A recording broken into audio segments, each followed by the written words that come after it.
దీంట్లో వాస్తవంగా చెప్పాలంటే ఇవాళ ఈ ఎల్పిజి సిస్టంలో, ఈ లిబరలైజేషన్ గ్లోబలైజేషన్ సిస్టంలో, ఈ ప్రైవేట్ సిస్టంలో ప్రభుత్వపరమైనటువంటి అన్ని ఎగిరిపోయినాయి. వాస్తవాలు చెప్పాలంటే నీకు నేను ఆర్థిక మంత్రి చేసిన వాడు చెప్తున్నాను, 2% కూడా ఉండదు. ప్రభుత్వపరమైన ఎంప్లాయ్మెంట్ జనరేషన్ కూడా ఉండదు. మొత్తం అంతా ప్రైవేట్ జనరేషన్ అయింది. ఇవాళ ఒకనాడు మన విశ్వవిద్యాలయాన్ని ప్రైవేటు డీమ్డ్ విశ్వవిద్యాలయం కావచ్చు, ప్రైవేట్ విశ్వవిద్యాలయంలో మీరు ఒకసారి చెప్పండి. ఆనాడు ఏ ఇంజనీరింగ్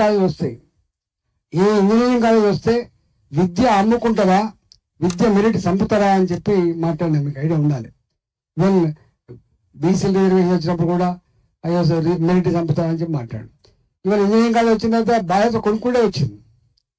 డబ్బులు ఉన్న విశ్వవిద్యాలయాలు వేరే అయిపోయినాయి, డబ్బులు లేని విశ్వవిద్యాలయాలు వేరే అయిపోయినాయి, డబ్బులున్న స్కూల్ వేరే అయిపోయినాయి, డబ్బులు లేని స్కూల్ వేరే అయిపోయినాయి.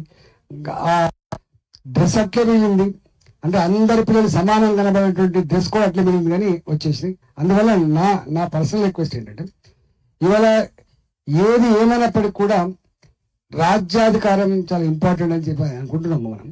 ఆ రాజ్యాధికారం అనే కోణంలో తప్పకుండా ఇవన్నీ జరగాలి. ఇవాళ అంతో ఇంతో ఆనాడు ఆ జెడ్పీటీసీలలో, ఎంపీటీసీలలో ఆ సర్పంచ్ రిజర్వేషన్ వచ్చాయి కాబట్టి కొంత ఎదిగలిండ్రు. ఇలా ఉన్నారా అంటే ఉన్నాడు పలానా మాజీ జెడ్పీటీసీలో ఎమ్మెల్యేకి పనికొస్తారని చెప్పగలిగే స్థాయి ఉండే. లేకపోతే ఇలా కులమానం ఉంటుంది అంటే ఈ పాపం ఆయన లీడరే కావచ్చు కానీ ఆయన పైసలు లేవు కదా. ఇప్పటికే ఇంకా దారుణమైన విషయం ఏంటంటే ఇవాళ ఎస్సీ ఎస్టీ రిజర్వేషన్ ఉందో అర్థం ఉంది, కానీ ఈ మిగతాది ఓపెన్లో నీకు 50 కోట్లు 40 కోట్లు తీసుకుపోయి డబ్బులలో పడేసి సామాన్యులకు రాజ్యాధికారంలో బాగా ఉండదు నా కొడుకు అని చెప్పి పడేసింది.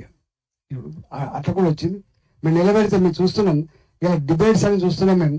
అవునా నువ్వు ఇస్తావు, కానీ ఆయన ఏముండదని ఇస్తావు, గెలవడు కదా, ఒక్కొక్క దాకా తెచ్చిపెట్టారు. కాబట్టి డెఫినెట్గా ఇవాళ స్థానిక సంస్థలలో ఆ శాతం రిజర్వేషన్ కాపాడుకుంటేనే పై దాకా వచ్చేటువంటి ఆస్కారం ఉంది, ఒక మెట్టు లాగా ఉండే ఆస్కారం ఉంది. నెంబర్ 1.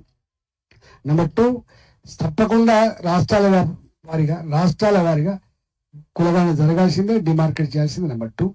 నెంబర్ 3, వాళ్ళ సత్తాన్ని ఏదైతే ఇచ్చిండో కొట్లాడి కోర్టు అయితే ఇచ్చిందో అది మనం ఐక్యంగా లేకపోతే కూడా మళ్ళీ పోతే ఎగిరిపోతుంది.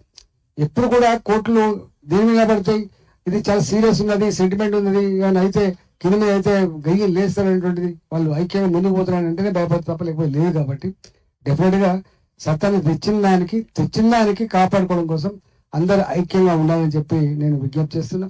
చివరగా ఎప్పుడైనా ఎక్కడైనా మాలాంటి తప్పకుండా ప్రొయాక్టివ్గా పాజిటివ్ ఉంటామని చెప్పి తెలియజేస్తూ సెలవు. నమస్కారం.